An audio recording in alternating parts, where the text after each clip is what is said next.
2024 সালের 4 August March two Dhaka কর্মসূচি একদিন এগিয়ে মঙ্গলবারের পরিবর্তে সোমবার 5 আগস্ট ঘোষণা করেছিল বৈষম্য বিরোধী ছাত্র আন্দোলনের সমন্বয়ক আসিফ মাহমুদ।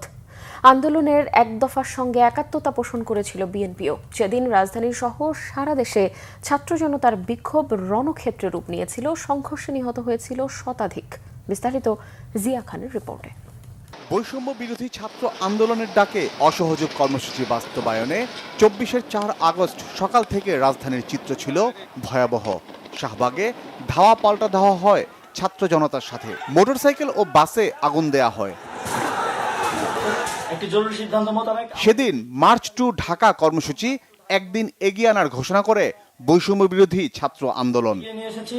অর্থাৎ আগামীকাল 5 আগস্ট সারা দেশের মুক্তিকামী জনতাকে ঢাকার উদ্দেশ্যে রওনা হওয়ার জন্য আমরা আহ্বান জানাচ্ছি। শেখ হাসিনা পতনের এক দফার সাথে একাত্মতা পোষণ করে বিএনপি। আন্দোলনে ঝাঁপিয়ে পড়ে এই অবৈধ খুনি হাসিনা সরকারের পতন নিশ্চিত করার আহ্বান জানাচ্ছি। এরপরে রণক্ষেত্রে পরিণত হয় পুরো রাজধানী। কারওয়ান বাজার, বাংলা মোটর, মিরপুর, উত্তরা, আফতাবনগর সহ পুরো রাজধানী জুড়ে ছড়িয়ে পড়ে সংঘর্ষ।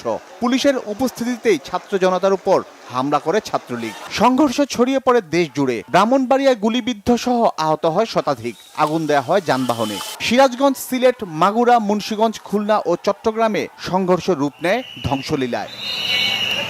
রংপুর, ফরিদপুর, চাঁদপুর, লালমনিরহাট, নরসিংদী, টাঙ্গাইল, জয়পুরহাট, সাভার, আশুলিয়া, নীলফামারী, সুনামগঞ্জ ও যশোরে মোড়ে মোড়ে চলে ভাঙচুর, অগ্নিসংযোগ ও গুলির ঘটনা।